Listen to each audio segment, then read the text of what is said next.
These are Kumho Road Venture AT51 tyres.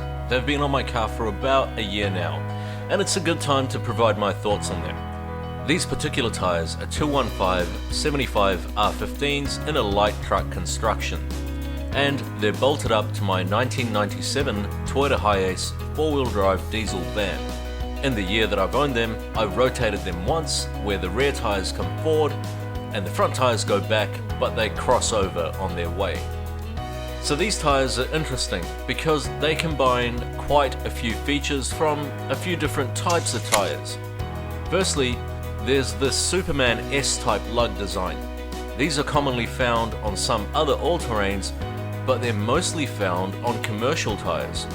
Because of this, I suspect it has something to do with load carrying and how this particular pattern is able to spread the load onto the ground.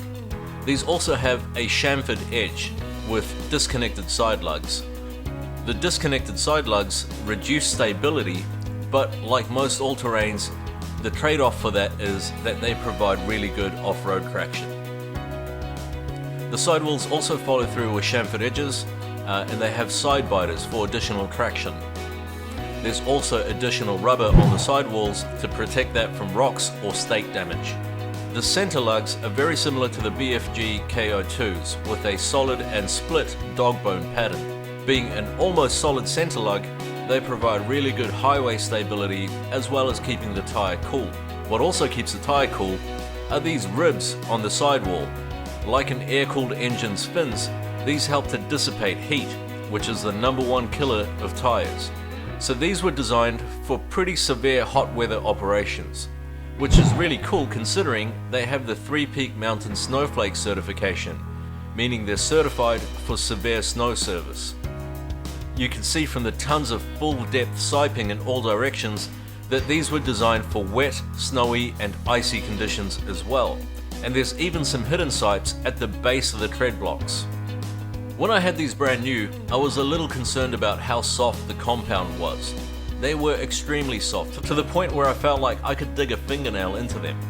Now that really wasn't possible, but it was still a little bit concerning for longevity. These have a cut and chip resistant silica compound, which means that dirt, rocks and gravel won't chew them out with prolonged use on those types of roads. And where I worked last year, we had a ton of mine spec utes. So these are pickup trucks that spend most of their time out in the mines up north, in really harsh and rough environments. And they have to travel mostly on really rough dirt roads to get there. One day a mine spec ute came in with these exact tyres. Those tyres had done about 35,000 kilometers, most of which in harsh off-road conditions, and they looked really good. They had less cutting and chipping compared to some other utes that we had, with different, even more premium tyres. And the tread compound had firmed up considerably with use and age.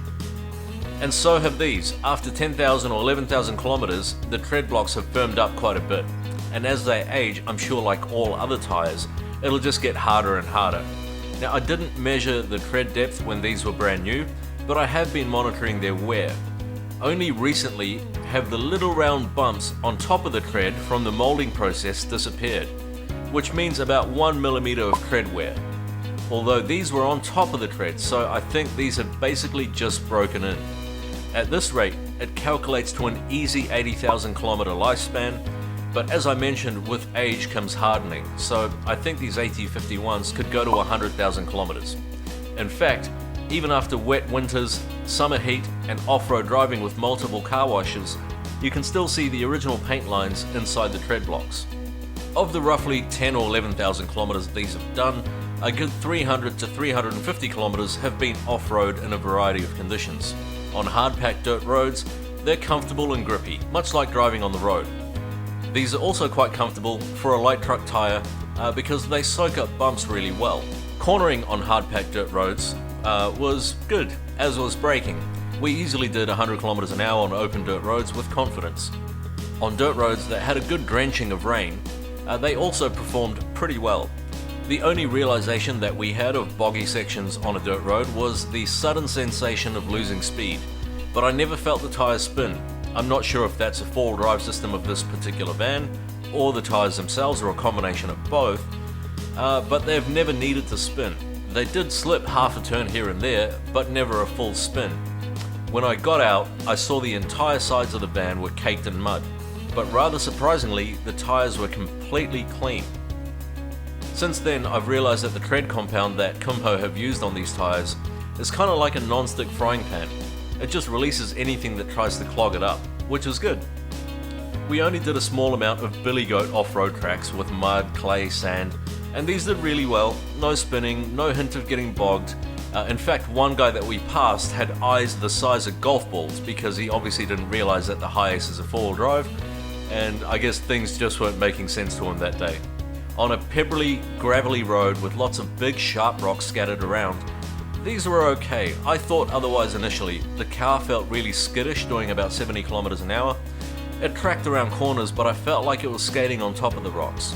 I was wrong because another car came flying around the corner, rally driving or something, and we had to swerve and brake on a corner at the same time. And surprisingly, no ABS activation and no sliding whilst turning as well. So I think the skittish feeling came from the cab over style of this vehicle, as well as running highway pressures on a really hot summer's day. On road, these have been amazing.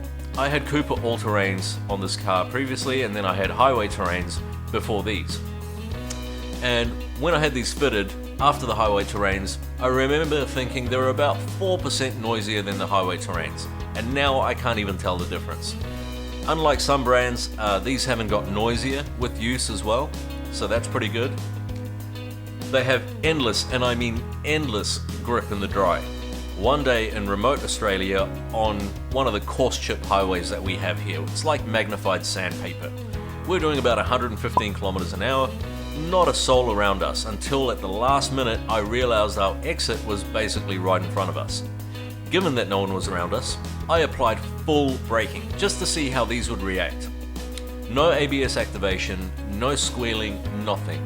Any harder and the windscreen would have fallen off. It felt really secure.